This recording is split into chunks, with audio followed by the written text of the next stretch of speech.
Pemirsa, jumlah pasien yang terjangkit virus corona atau COVID-19 di Indonesia masih terus bertambah, bahkan mencapai 3.000 perharinya. Hal ini dinilai membuat Indonesia diambang krisis. Kebijakan strategis pun patut diambil sesegera mungkin agar penanganan COVID-19 ini dapat ditangani dengan baik. Bersama saya, Aprilia Putri, kita akan berbincang lebih jauh terkait positif COVID-19 meroket.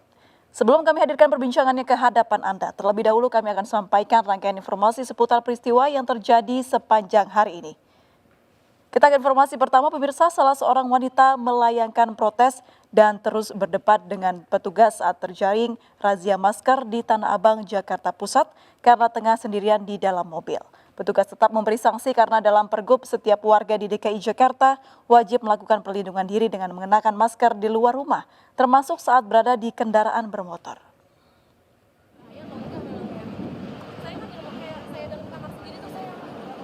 Meski terus berdebat panjang hingga membuat petugas kewalahan, wanita ini akhirnya bersedia menjalani hukuman menyapu jalan.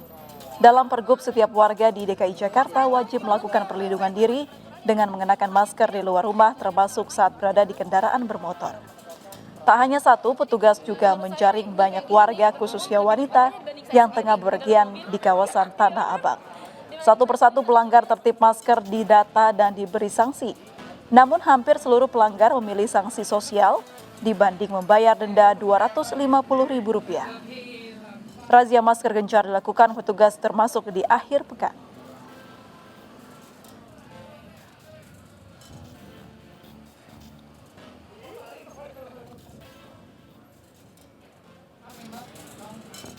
Pemirsa, meningkatnya angka kasus positif COVID-19 di Kota Depok, Jawa Barat membuat pemerintah Kota Depok menetapkan pemberlakuan jam malam. Sejumlah langkah mulai diterapkan termasuk pembatasan operasional layanan pusat perbelanjaan, rumah makan, toko yang dibatasi hingga pukul 18. Aktivitas warga di luar ruang juga dibatasi maksimal hingga pukul 20 malam. Mulai Senin hari ini, jam malam diberlakukan di Kota Depok. Sejumlah langkah diambil, diantaranya pembatasan layanan langsung di toko, rumah makan, kafe, minimarket, hingga pusat perbelanjaan hingga pukul 18 malam. Seluruh aktivitas warga di luar rumah dibatasi hingga pukul 20 malam. Optimalisasi peran dan aplikasi Kampung Siaga COVID-19, pelaksanaan pembatasan sosial Kampung Siaga berbasis RW, peningkatan swab tes massal, peningkatan work from home bagi ASN di Pemkot Depok. Sebelumnya istri Wali Kota Depok, Eli Farida, terpapar COVID-19 dari klaster ASN Kota Depok. Menurut rilis gugus tugas percepatan penanganan COVID-19, Kota Depok 70% kasus positif di Kota Depok bersumber dari imported case. Salah satunya berasal dari klaster perkantoran yang berdampak pada penularan di dalam keluarga.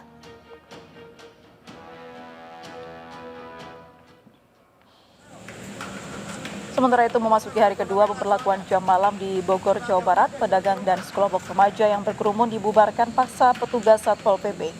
Mereka melanggar protokol kesehatan karena tetap berkerumun di masa pandemi COVID-19. Tidak hanya kelompok remaja, sejumlah pedagang masih berjualan juga ditertibkan. Para pedagang diberikan teguran karena berdagang melebihi jam malam yang ditentukan. Pedagang diminta segera menutup lapak dagangan mereka. Memasuki hari kedua, pemberlakuan jam malam di Kota Bogor menyasar pada pusat keramaian.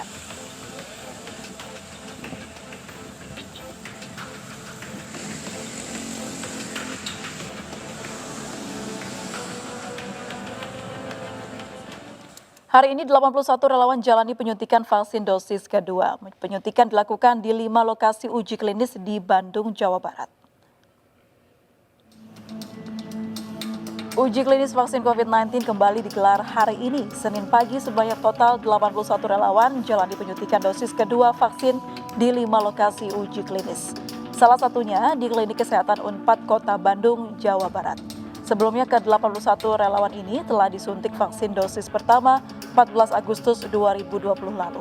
Usai penyuntikan dosis kedua, para relawan diminta hadir 14 hari ke depan guna melaporkan kondisi kesehatan. Relawan himbau tidak bepergian keluar Bandung guna kepentingan penelitian.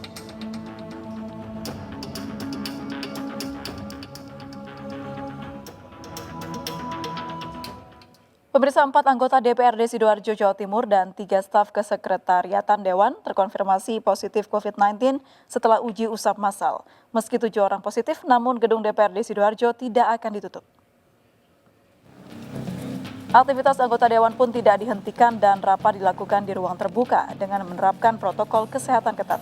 Uji usap massal digelar Dinkes Kesehatan Sidoarjo di kalangan ASN menyusul wafatnya PLT Bupati Sidoarjo Nur Ahmad Saifuddin karena terpapar COVID-19. Sebelum wafat, PLT Bupati Sidoarjo diketahui sempat mengikuti rapat paripurna.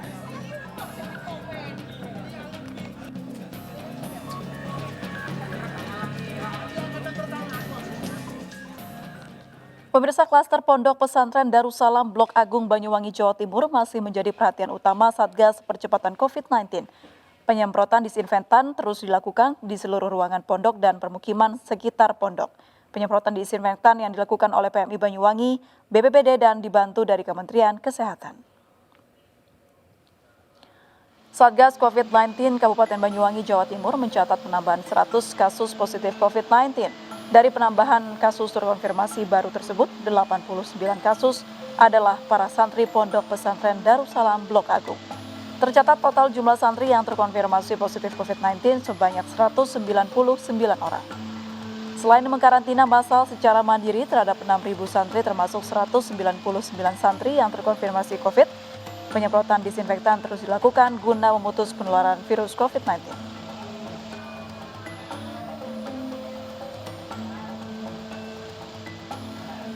Pemirsa, penyebaran COVID-19 di Kabupaten Jemberana, Bali mulai mengkhawatirkan. Tim gugus tugas percepatan penanganan COVID-19 menemukan penambahan 21 kasus baru dari klaster perkantoran dan keluarga.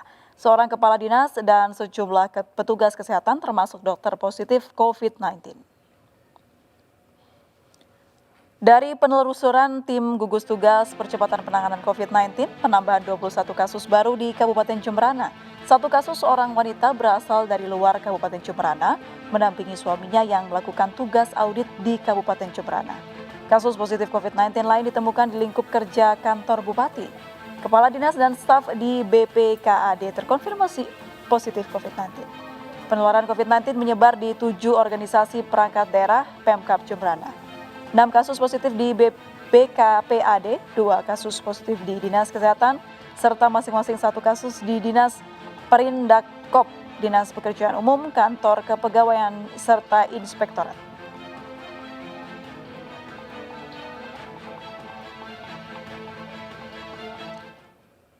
Pemirsa, perbincangan mengenai penambahan kasus COVID-19 akan kami hadirkan sesaat lagi, tetaplah di Indonesia Bicara.